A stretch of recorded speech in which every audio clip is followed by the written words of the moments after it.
Counter-Strike 2 has just dropped a massive update that has completely changed the way the economy works inside of this game. I'm going to teach you everything you need to know with these new changes. You're going to become a smarter player and you are going to be a step ahead of all of your opponents. These are very important things that we must not miss out on. Now, you get $50 per CT kill. This is huge because this completely changes the dynamic of the way that the game works. Now, if we lose a round but we got 5 kills and we just didn't defuse the bomb, it exploded and we lost, the entire team is going to get $250 each. This might completely influence the things that we're able to buy. This is completely going to influence the way that pistol rounds work. And all around, there's going to be a lot different strategy when it comes to forcing and saving in this game. I'm going to explain to you everything that you need to know. I'm going to get you the best advice, the best tips. But first, I have to give you a message about how to get the best looking Counter-Strike 2 skins. Thank you to the sponsor of today's video, Skins Monkey.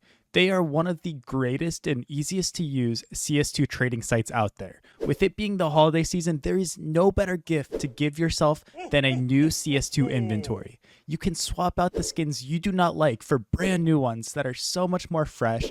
Even skins that are trade locked can be secured by adding them to your backpack. The greatest thing about the site is that you can buy skins for so much cheaper with a 35% deposit bonus when you use my code CoJo. Make sure to check out the freebie section where you can get a free skin just by completing tasks. On top of the bonuses, you also get a $5 bonus when clicking the link in the description. With these changes, it's very important to understand this $50. The biggest thing with this is that if on CT pistol round we end up getting 4 kills or even 5 kills and we lose, I would be a lot more inclined to start force buying, because when we lose CT pistol, we're going to have 1900 loss bonus. And with each of these $50 added to our bank account, that's going to be a lot more enticing on top of the kill reward you're already getting, $300 per kill. Say somebody gets a 4K in pistol round, they're going to be able to get an M4 in half armor perhaps, right? They're going to have $1,200 and the least they could drop an M4 if they can't afford armor. This is really going to completely flip things on the head. T side, it's now really important to stop being greedy. It's really important to stop hunting for kills, because if you have your enemies on pistols and you're on 1 HP or half HP, you need to have a lot more composure now, because your death actually is going to have a lot of influence on that next round. I think that this change is absolutely incredible because now it gives the CTs an actual benefit to doing damage to the Ts. How many times, guys, have you been in a game where you're on CT side and you just absolutely cannot buy? You can't build this economy because every time you get the ops up, every time you get rifles, you lose the round with just 1 T alive. You are so close every time and it's just buy, save, buy, save, buy, save. Now there's going to be a lot more situations where we are on max loss bonus. We're on $3,500, $3,400 loss bonus, whichever one it is. Now we're getting 4 kill reward. So we're getting $200 each as a team. Plus, like I said, our kill bonuses on top of that. This is incredible. So my strategy right now, we'd have to trial this out and we need to see what the meta actually becomes. But to me, if we lose pistol round and it's 4 kills, whatever it is, I would honestly be more inclined to get SMGs. And if you guys didn't know, the MP9 has also changed. The spray pattern is much more difficult and also the jumping accuracy is a little bit worse with it as well. I would be inclined to get these SMGs or shotguns right now if we can go crazy and somehow get an XM armor. Obviously, like MP9, maybe the UMP will be more meta now. This kill reward plus the kill bonus we get as a team, you're going to be able to force a lot more. I think this is a lot more even as far as the CT side goes. It's going to be huge to see how these things snowball. Also, guys, it's going to be a lot more beneficial on the CT side to be more aggressive. I think it pays off now to do strats where you're actually up in the enemy's face, kind of getting greedy at the end of the round, hunting them, because if you get that kill, that's just more money being added to your account, and ultimately it's just helping your team a lot. That means also when we're on these USP save rounds, say we're full saving, we don't want to buy anything, maybe a P250, if you can even sneak in last second and destroy the other team, close them in and trap them, it's going to be awesome. I'm going to explain to you one of the pro strats that people do. So say we were stacking A site on overpass here and we're like, okay guys, we're going to stack A, hopefully they come here, we're all on pistols, right? 5 pistols when they come here. They ended up going B. What we can now do is all walk into an area where we think that they are going to exit, and this is something that pros implement already without the kill feature, and we just wait for them to do exit kills. So many of you guys think that you just need to win every single round, but that's honestly not the point. A lot of times doing exit kills is not only just good for our economy, especially with these new changes, but it also hurts the T economy because now they have to buy an AK and armor and nades. You just wasted over $4,000 worth of investment from them when all you had was USPs. So stop thinking about every single round as how can I win this? How can I win this? How can I win this? Instead, think, how can I build my economy? How can I destroy the other team's economy? Now, if we flip this onto the T side, one thing that we're really going to need to understand now is how to group up on these exits. If we have bomb down and there's 2 guys left on the CT side and there's 4 of us left, don't be the guy that solo runs through spawn here, runs up to A and gets killed by the guy on A, and then the other guy runs solo monster and goes and gets killed by the other guy, and the 2 guys that saved in con are like, why is our team not just coming with us? It is so important, especially when you're queued with a duo